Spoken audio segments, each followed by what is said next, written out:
Hey guys. What I wanted to go over with you today is what my son calls cheat codes. There's probably no better term for it.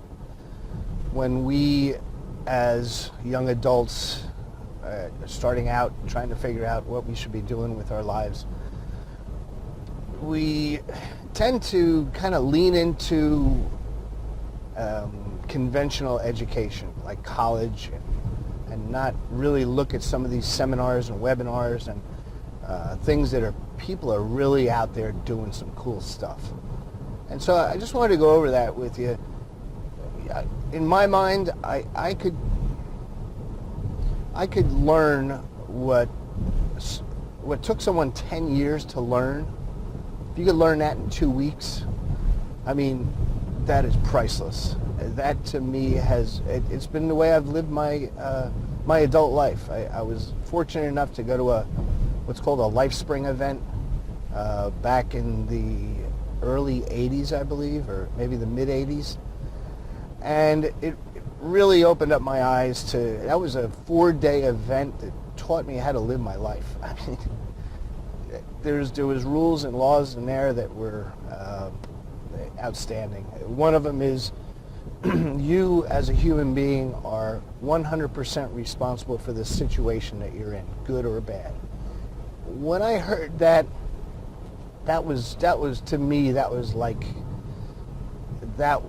I listened to that so many times over and over in my head. You are 100% directly responsible for the situation you are in.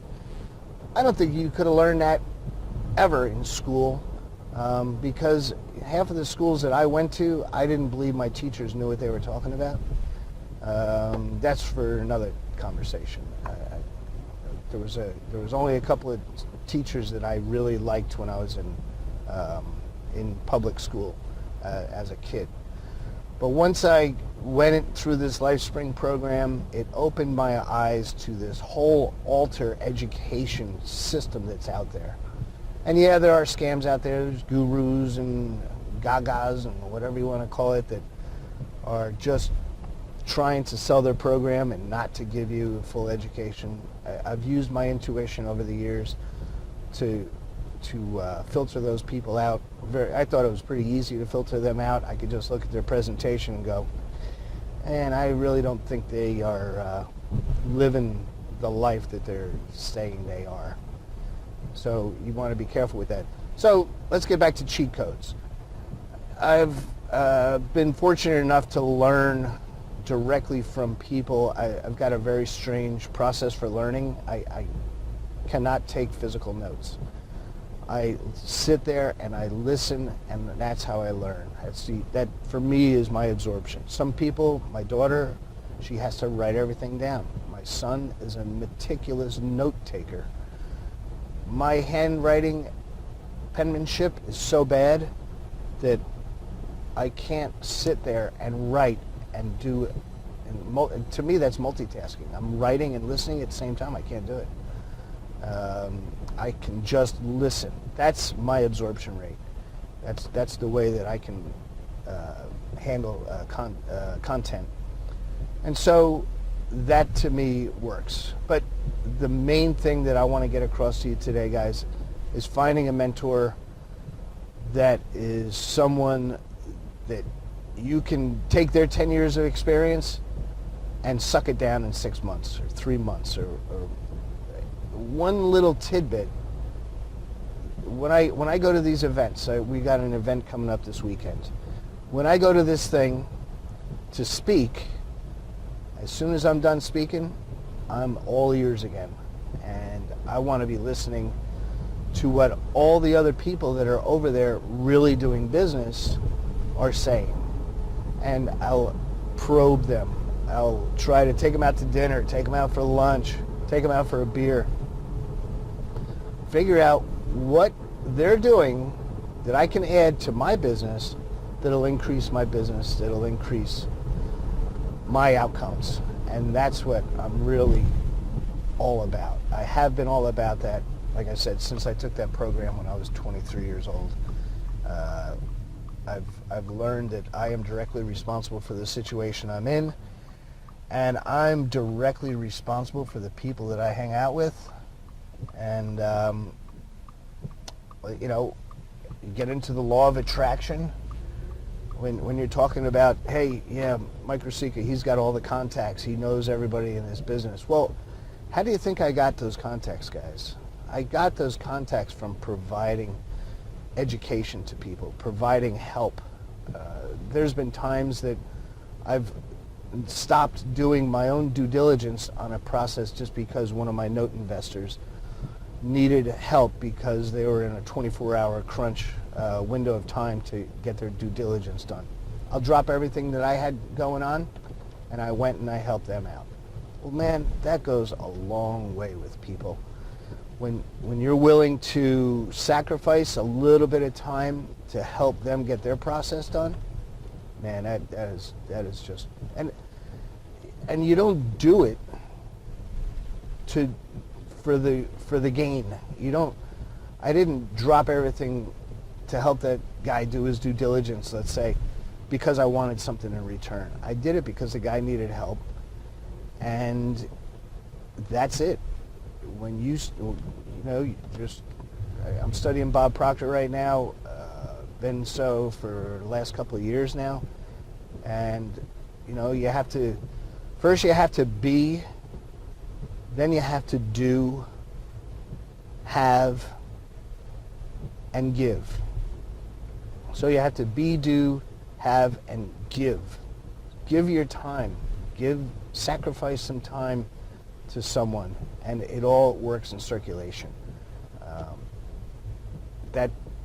That one little thing that, you stopped everything, help somebody do some due diligence for maybe 4 or 5 hours, help them crunch through some tapes. That little give stuck.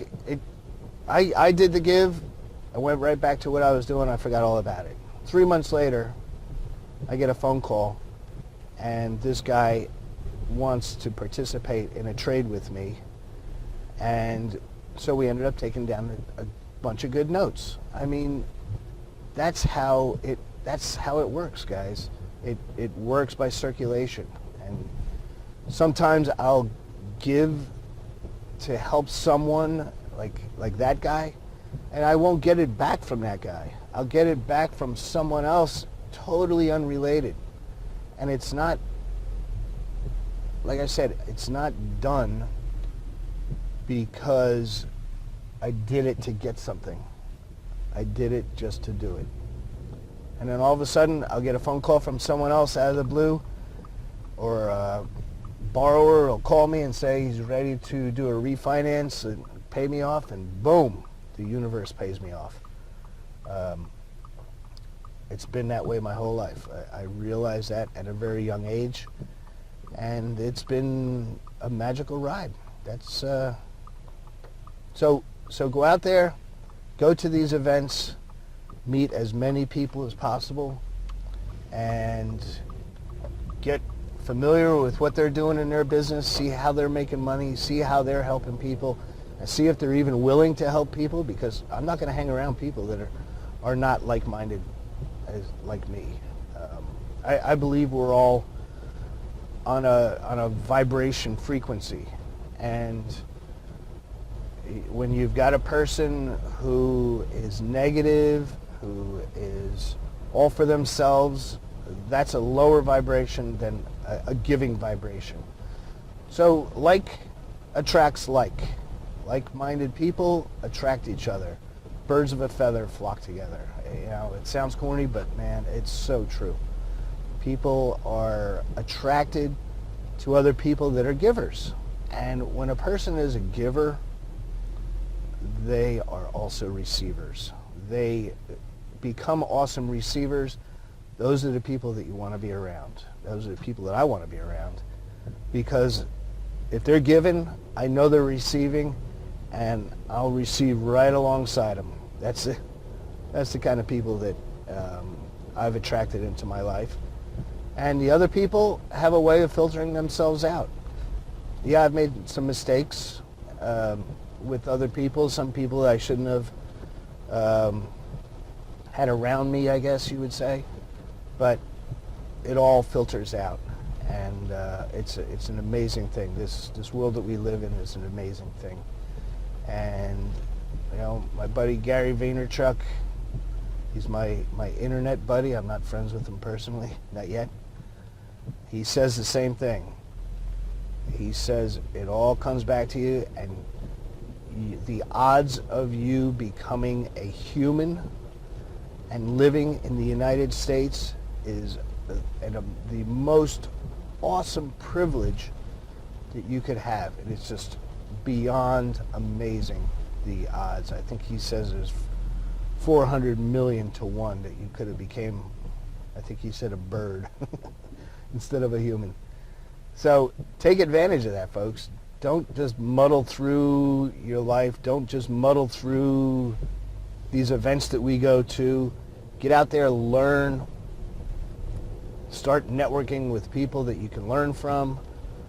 Hang out with them. Do favors for them. Try to work alongside them. You know, some of the best money I've ever made is working for free. Helping that guy do his due diligence that time made me more money than I used to make in a year.